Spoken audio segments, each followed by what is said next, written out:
Bapak Ibu saudara-saudara yang dikasihi oleh Tuhan Yesus Kristus, pada zaman sekarang ini rasa-rasanya kalau kita mendengar kata kerja lihat dan tinggal, itu adalah dua hal yang mungkin agak susah, kalau tidak mau dibilang paling susah untuk kita lakukan.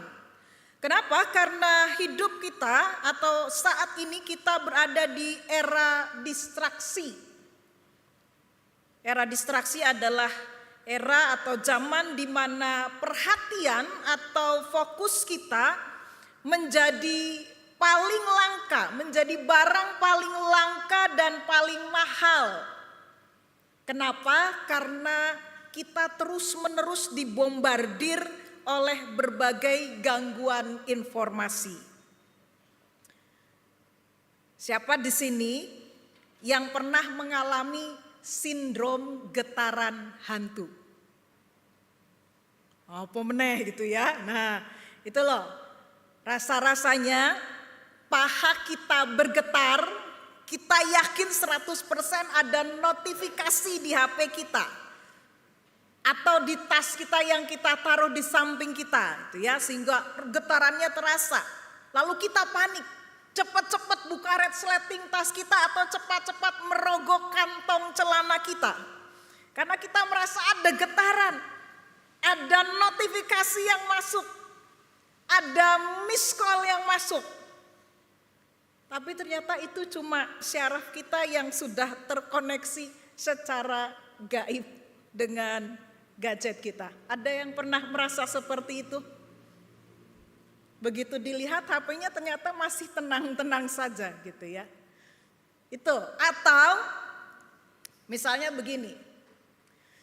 Di tahun yang baru ini kita mau memperbaiki pola relasi kita, persekutuan kita dengan Tuhan. Lalu kita bikin komitmen, Tuhan di tahun 2026 ini mengawali hari yang baru. Aku ingin membangun persekutuan denganmu. Aku ingin rajin kembali saat teduh pagi-pagi. Lalu kita buka Alkitab, kita tarik nafas, kita menenangkan diri, kita berdoa, Tuhan tolong aku untuk fokus dengan doa pagi dan saat teduh saat ini. Tiba-tiba, ting, notifikasi masuk di layar HP. Karena ternyata HP kita bersisihan dengan Alkitab kita. Lalu di dalam atau di layar HP itu tertulis flash sale 12.12. Keranjang K menanti saudara. Ada yang pernah begitu? Lagi baca firman Tuhan, lagi saat teduh, ting gitu ya. Ada yang pernah? Nggak ada. Ya, kalaupun ada mungkin kita malu untuk mengakuinya begitu ya. Bapak Ibu saudara-saudara, nah itu.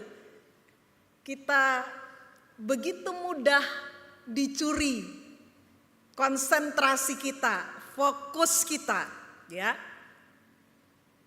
Mungkin kalau Tuhan Yesus lagi lewat, mungkin dia akan berkata, roh memang mau tinggal di dalam Yesus, tetapi daging memilih untuk tinggal di dalam aplikasi warna orange. Bapak Ibu, dunia kita saat ini adalah dunia yang terus-menerus berteriak, hei lihat aku, tinggallah di dalam feeds Instagramku. Sangat sulit menjaga pandangan kita untuk tetap lurus. Sangat tidak mudah untuk menjaga fokus kita benar-benar pada apa yang kita niatkan di awal. Tuhan, aku mau bersaat teduh, aku mau membaca firman-Mu, aku mau merenungkan firman-Mu. Hari ini kita mau belajar bagaimana caranya supaya mata kita dan mata rohani kita itu tidak yang satu melihat layar HP, yang satu melihat Yesus. tapi benar-benar fokus kepada salah satunya.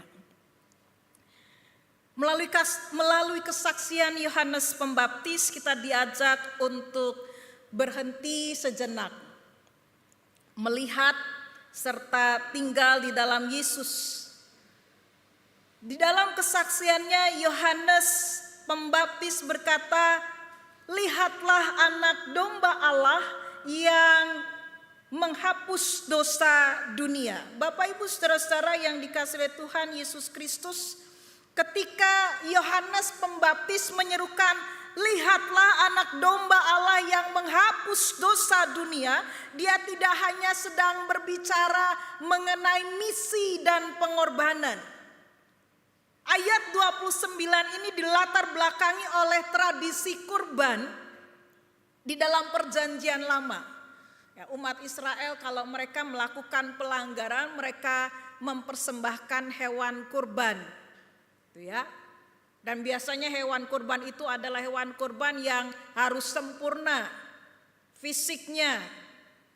Ada ketentuan-ketentuannya yang tidak boleh dilanggar. Kalau ada ketentuan-ketentuan yang dilanggar, maka hewan kurban itu dianggap tidak sah, ya, tidak sempurna. Kalau misalnya hewan kurbanmu, kalau engkau hendak mengorbankan domba, seekor domba, maka tidak boleh belang belonteng, harus sepenuhnya putih, tidak boleh ada luka atau cacat sama sekali, pokoknya harus sempurna.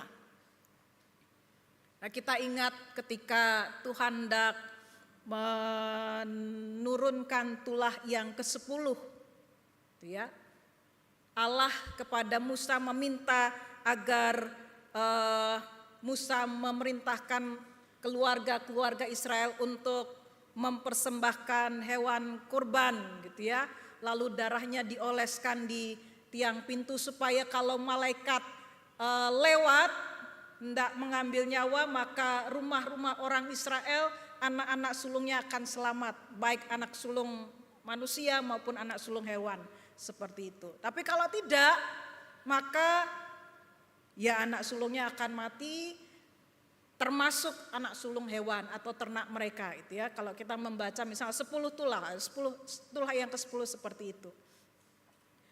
Tapi kurban yang dipersembahkan itu hanya untuk pribadi orang itu. Hanya untuk orang yang mempersembahkan, "Tuhan, saya meminta pengampunan, maka saya persembahkan ini." Atau kalau keluarga, ya hanya untuk keluarga itu.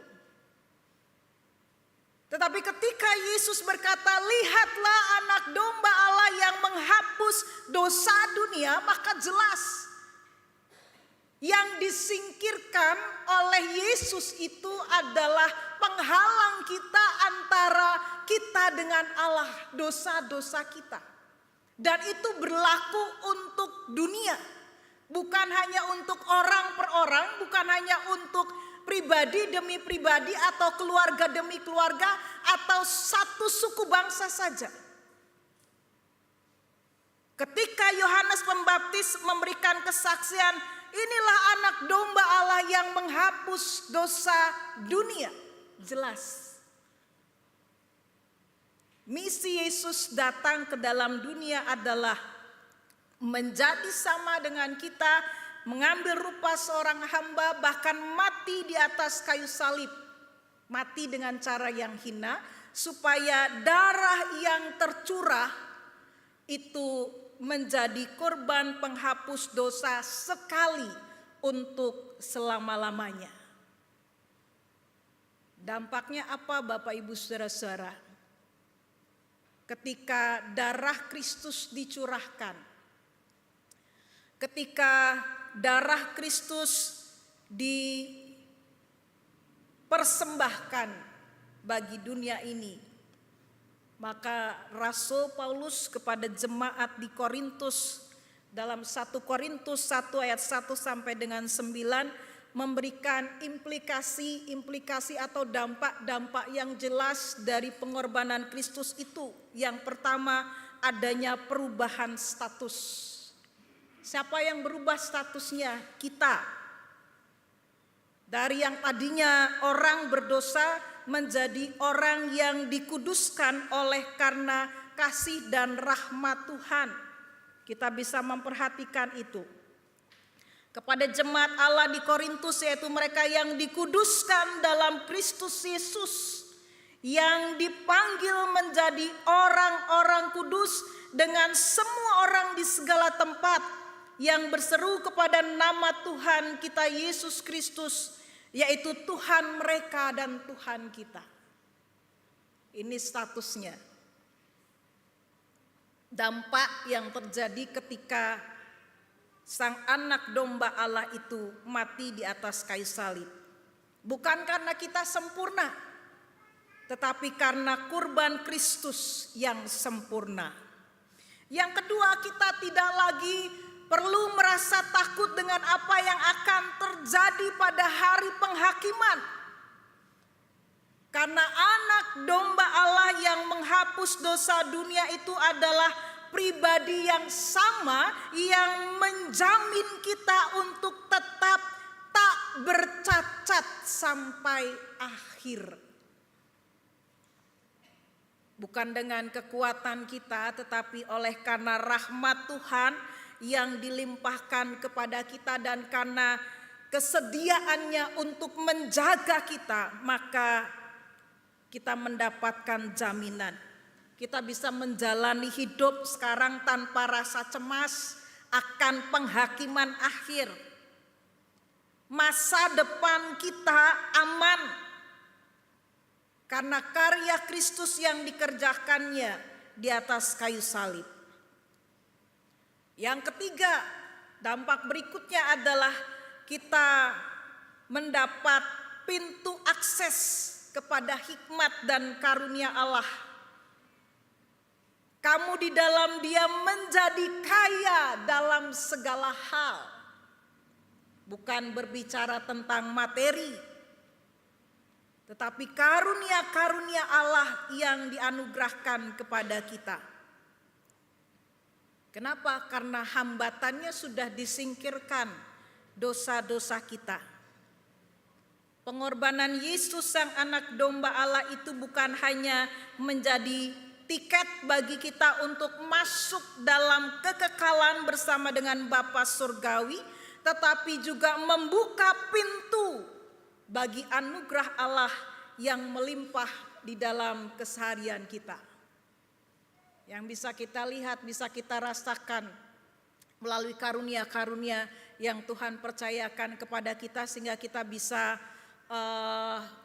melayani Tuhan dengan kemampuan, dengan karunia yang Tuhan berikan. Dampak yang keempat adalah kita dipersatukan dan dipersekutukan. Bukan berdasarkan kesetiaan kita, tetapi berdasarkan pada kesetiaan Allah semata. Dia yang memanggil kamu adalah Allah yang setia, ayat yang ke-9. Allah yang memanggil kamu pada persekutuan dengan anaknya Yesus Kristus Tuhan kita adalah Allah yang setia. Kita bisa saja tidak setia terhadap Tuhan, tetapi Tuhan tetap setia kepada kita. Dan kesetiaan Tuhan itu kemudian disempurnakan melalui peristiwa salib. Jadi kita dipersatukan hari ini bukan karena kita punya hobi yang sama atau latar belakang yang sama, tetapi karena kita semua sudah ditebus oleh darah yang sama. Darah Tuhan kita Yesus Kristus yang memberikan contoh atau teladan apa artinya hidup dalam kesetiaan. Kesaksian Yohanes yang berikutnya berbicara tentang Sang Anak Allah. Bapak Ibu saudara-saudara, sekali lagi gelar atau sebutan yang diberikan oleh Yohanes kepada Yesus, kalau tadi dia adalah Sang Anak Domba Allah,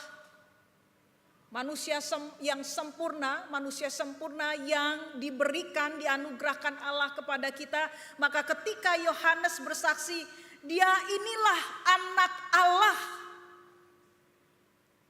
Dia berbicara tentang Allah itu sendiri yang memiliki otoritas atas hidup dan kehidupan kita. Dia Allah yang berdaulat penuh atas kita. Dan Allah yang berdaulat penuh itu adalah Allah yang memanggil kita sedemikian rupa untuk menjadi alatnya, untuk menjadi terangnya, sebagaimana Kristus menerangi dunia ini, maka kita pun dipanggil untuk menjadi terang bagi sesama kita.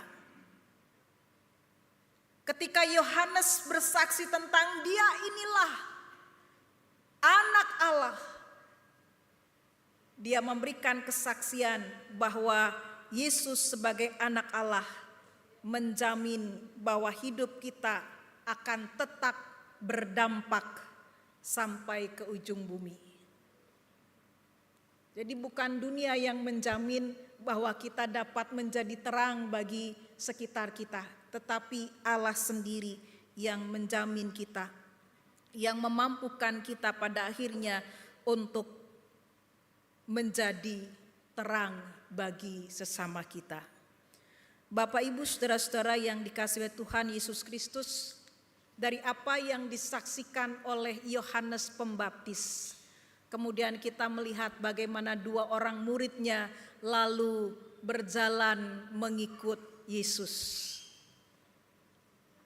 Dan Yesus bertanya, apa yang kamu cari? Guru, di manakah engkau tinggal? Mari ikutlah aku dan lihatlah. Dan sejak hari itu dua orang ini mengikut Yesus. Ya, kita tidak membaca Yohanes Pembaptis yang merasa tersinggung dan sakit hati karena muridnya berkurang gitu ya. Tidak. Yohanes Pembaptis menyadari betul. Dia membaptis Yesus dengan air untuk memberikan penyataan kepada Israel. Ini loh sosok yang sesungguhnya, Mesias yang sesungguhnya, Kristus yang sesungguhnya, yang menyelamatkan dan menghapus dosa dunia. Nah, ketika dua muridnya ikut dan kemudian tinggal bersama-sama dengan Yesus, tidak ada masalah bagi Yohanes Pembaptis. Dan dari situ kemudian kita melihat bagaimana salah satu dari dua orang murid Yohanes yang kemudian hidup dan tinggal bersama-sama dengan Yesus membawa saudaranya juga kepada Yesus. Dampak yang begitu luar biasa diperlihatkan kepada kita melalui kesaksian Yohanes. Saudara-saudara, hari ini kita diingatkan kembali akan komitmen kita. Di tengah-tengah dunia yang penuh dengan berbagai macam suara yang membisingkan hati dan pikiran kita, seruan Yohanes menjadi relevan. Lihatlah anak domba Allah, lihatlah kepada Allah itu sendiri. Lalu bagaimana kita bisa melawan gangguan-gangguan yang terus-menerus bermunculan di dalam hati dan pikiran kita, supaya kita bisa fokus untuk benar-benar berkata, Tuhan, aku mau melihat Engkau dan tinggal di dalam Engkau. Prinsip yang pertama adalah pandang Kristus sebelum pandang keranjang yang lain. Ya, buat komitmen. Tidak melihat layar HP selama 30 menit pertama dari sejak kita bangun di pagi hari. Bisa?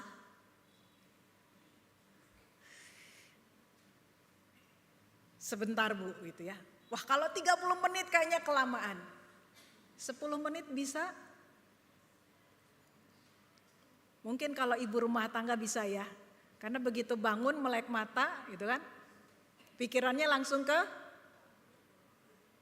dapur nyiapin sarapan. Tapi kadang-kadang ya pikiran ke dapur tapi tangan nyamber. Bapak Ibu sendiri yang ngomong ya. Seperti itu. Mari kita buat komitmen. Tuhan, aku mau melihat-Mu, tinggal di dalam-Mu supaya aku semakin bertumbuh dalam iman. Maka paling tidak 30 menit pertama kita mau duduk diam di dalam Tuhan, bersama-sama dengan Tuhan, ya. Supaya apa? 30 menit pertama ini menolong kita dan membantu suasana hati kita tetap terjaga bersih dan jernih di pagi hari.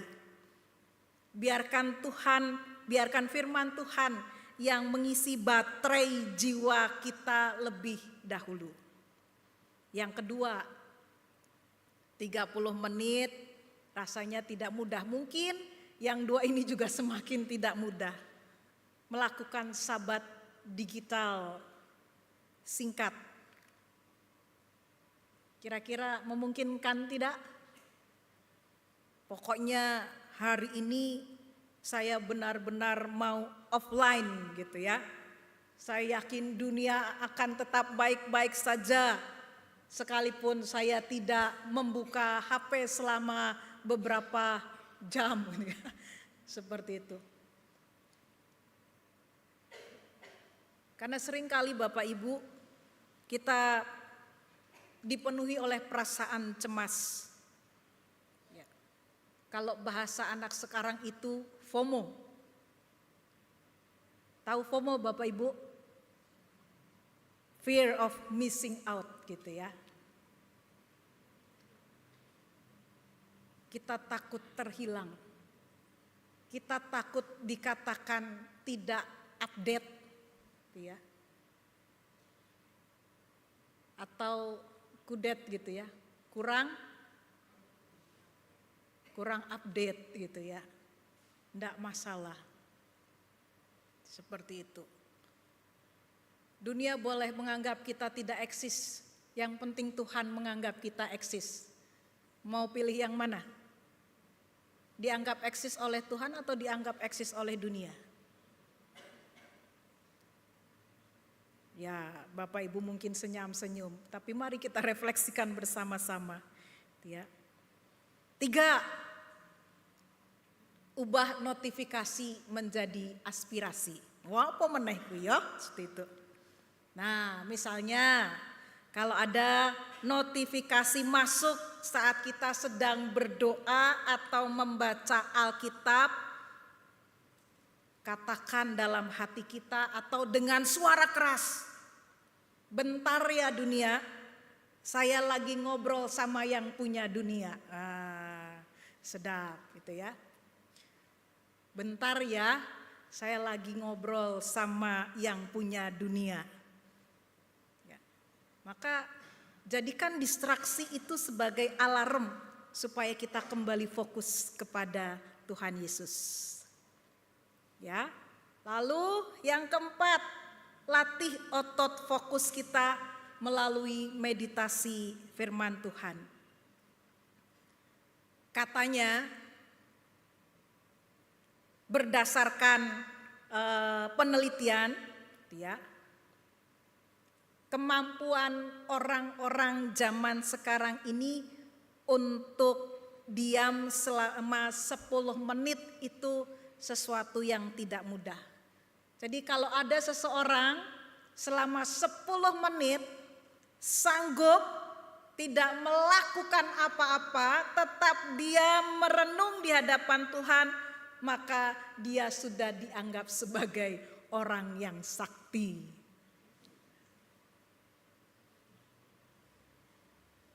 Bapak Ibu saudara-saudara, jadi ya jangan kita hanya sekedar membaca Alkitab seperti baca koran atau seperti baca novel. Ini enggak tahu apa yang diingat, apa yang dibaca. Saya ingat bahwa pas ibadah tahun baru ya, masing-masing kita dapat satu, masing-masing keluarga dapat itu kan, apa? Masing-masing jemaat dapat amplop yang isinya kumpulan ayat-ayat Alkitab. Ya. Ada yang masih ingat hari ini ayat Alkitabnya apa? Atau jangan-jangan belum dibuka-buka itu amplop begitu ya. Seperti itu. Nah, kami biasanya menjelang malam berakhir ketika anak-anak hendak masuk ke kamarnya, ya, apa ayat hari ini? Maka kami membuka Alkitab. Ya. Ada dari Mazmur, ada dari Roma, ya. Seperti itu. Bapak Ibu saudara-saudara, mungkin lebih baik ambil satu ayat, dikunyah pelan-pelan, dan biarkan ayat itu menetap di dalam pikiran kita sepanjang hari. Daripada satu pasal kita baca tapi lewat begitu saja. Ya. Jadi itu hal yang keempat. Ya, hal yang pertama tadi adalah pandang Kristus sebelum pandang keranjang, ya. Yang kedua, sabat digital. Yang ketiga, ubah notifikasi menjadi aspirasi. Ya. Bentar ya dunia, saya lagi ngobrol sama yang punya dunia, seperti itu. Lalu yang keempat, latih otot fokus kita melalui firman Tuhan. Satu hari satu ayat saja, tidak masalah. Tapi yang penting meresap dan mewarnai hidup kita. Yang kelima, jangan jadi orang Kristen transit. Ya, banyak orang Kristen memperlakukan Yesus sebagai atau seperti stasiun transit atau pom bensin. Kita datang ke pom bensin kalau kita butuh bensin untuk kendaraan kita. Datang cuma saat butuh atau saat sedang tersesat. Kalau sudah tidak tersesat ya lalu pergi lagi. Mari kita belajar untuk melibatkan Yesus dalam hal-hal yang mungkin dianggap sepele. Lagi nyetir, kita ngobrol sama Tuhan. Lagi nunggu makanan dihidangkan di rumah makan, yang kok kayaknya lama banget begitu ya. Padahal perutnya sudah keroncongan, kita belajar sabar gitu ya. Tidak menggerutu lalu mengunggah di medsos. Bapak Ibu saudara-saudara yang dikasihi oleh Tuhan Yesus Kristus, melawan berbagai macam arus suara, kebisingan, bukan berarti kita menjadi anti teknologi di era distraksi ini. Tapi kita harus menjadi tuan atas teknologi itu. Kita yang harus bisa mengatur kapan lihat layar HP, kapan kita melihat Sang Juru Selamat. Bapak Ibu saudara-saudara, mari kita hidupi apa yang diserukan oleh Yohanes Pembaptis. Mari kita melihat Kristus dan tetap tinggal di dalam Dia.